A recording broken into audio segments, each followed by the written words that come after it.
বিসমিল্লাহির রহমানির রহিম। আসসালামু আলাইকুম। প্রতিদিনের মতো আজকে একটা ছোট্ট ব্লগ নিয়ে আসলাম।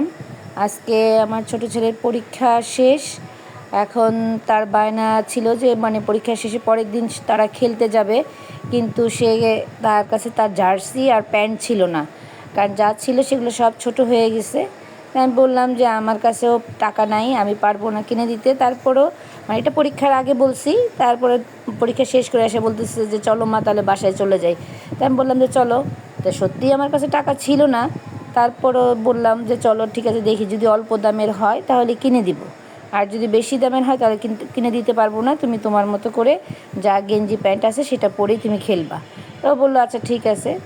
এটা বলে তো পরীক্ষার হলে ঢুকাইছি, পরীক্ষা শেষ হয়েছে, তারপরে তাকে নিয়ে সারপ্রাইজ দেওয়ার জন্যই আমি তাকে টাকা আমি জোগাড় করছি তখন। তারপরে পরীক্ষা দেওয়ার পরে জোগাড় করে নিয়ে পরে আমি তাকে বললাম যে চলো ঠিক আছে, রিক্সা নেওয়া লাগবে না, চলো হাঁটি। হাঁটতে হাঁটতে আজকে বাসায় যাবো। তো কারণ ওর পরীক্ষা যেখানে সেখান থেকে মৌচাক বেশি একটা দূর না। আর সেদিন ছিল অনেক বৃষ্টি। বৃষ্টির মধ্যে আমার আসলে খেয়াল ছিল না যে বৃষ্টির মধ্যে আসলে বাহিরে যে জার্সিগুলো পাওয়া যায় ফুটপাতের ওই দিকেই যে পাওয়া যায়, সেগুলা ওরকমভাবে পাওয়া যাবে না।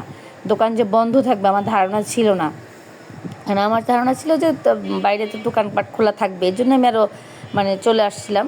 তো আস্তে আস্তে যা হলো, আমরা জার্সি পেলাম না, খুঁজতে খুঁজতে ছোট্ট একটা কোনায় দেখলাম যে একটা দোকান। তখন ওই দোকানটা থেকেই পরে ওর জন্য একটা জার্সি নিলাম। আমার যেটা ছিল যে কমে যদি হয় নিব, তাহলে বেশি দামে হলে নিব না। তো কমের মধ্যে আল্লাহ আমাদেরকে পাওয়াই দিচ্ছে। তো ছেলেকে এটা দিয়ে জার্সিটাও কিনে দিলাম, প্যান্টটাও কিনে দিলাম ছোট্টভাবে করে। আমি যে নাও এটাই যথেষ্ট। তারপরে আমরাও আবার টুকিটাকে এমনিই দেখলাম, আর বলে না যে মার্কেটে গেলে তো কিনতে হবে, আমার কোনো কথা নাই, অনেক কিছু দেখা যায়। তো সেটাই সেটা দেখতেছিলাম যে কীরকম কী আছে না আছে, কোনটা কোন প্রাইস। হয়তো আজকে দেখে গেলাম, অন্য একদিন হয়তো টাকা হাতে আসলে কিংবা টাকা হাতে হলে কিনবো, ওইভাবে করে সব দেখে গেলাম। তো আমার খুব একটা ছোট্ট একটা ব্যাগ খুব পছন্দ হয়েছিল, কিন্তু ব্যাগটার এত দাম চাইলো যে আমি একদম অবাক হয়ে গেলাম যে এই ব্যাগটা তো আসলে এত দাম না। তারপরে যাই হোক দেখে টেকে চলে আসলাম। ব্যাগটা আর না হলো না, জাস্ট ছেলে জার্সিটা নিলাম। এই তো আনারকলি আর সেন্টার পয়েন্টের যে সাইড দিয়ে যে দোকানগুলো, ওই দোকান থেকেই নিলাম। আর বাকিটা আমরা ঘুরে ঘুরে ঘুরতেছিলাম যে দেখি একটু সময় পার করে আসছি অনেক দিন পরে। সেই রোজার ঈদে যাওয়া হয়েছিল, আর এরপরে আর যাওয়া হয় নাই মার্কেটে। কোরবানি ঈদ গেছে এর মধ্যে, আর কত কিছু এর মধ্যে এইভাবে করে যাওয়া হয় না। এই জন্য বললাম যে চলো একটু ঘুরেই দেখি। তোমার জার্সি তো কেনা হয়ে গেছে, তারপর আমরা একটু ঘুরে ঘুরে দেখি।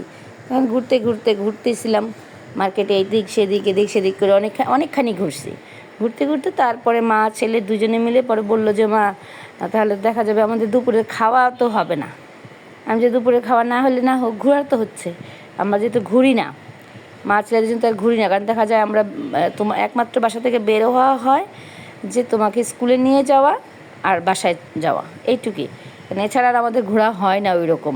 আগে যেরকম হয়তো এখন আর ওরকম হয় না। তা চলো না একটুখানি ঘুরেই দেখি আমরা। তারপর মা ছেলে অনেকখানি ঘুরলাম, বারবার সেই মালিবাগ মোড় পর্যন্ত। ওই যে বললাম না, জার্সিটাই মেন উদ্দেশ্য ছিল। তো জার্সিটার জন্য মালিবাগ মোড় পর্যন্ত আসছি, আবার মৌচাক গেছি, এভাবে করে করে। তো যাই হোক, তারপরে আসার পরে আমরা ওইখান থেকে মালিবাগ মোড়ে মৌচাক থেকে হাঁটতে হাঁটতে আবার চলে আসছি মালিবাগ মোড়ে। পরে মালিবাগ মোড় থেকে রিক্সা নিয়ে যথারীতি শান্তিবাগের ভিতর দিয়ে আমরা আবার বাসায় চলে আসি।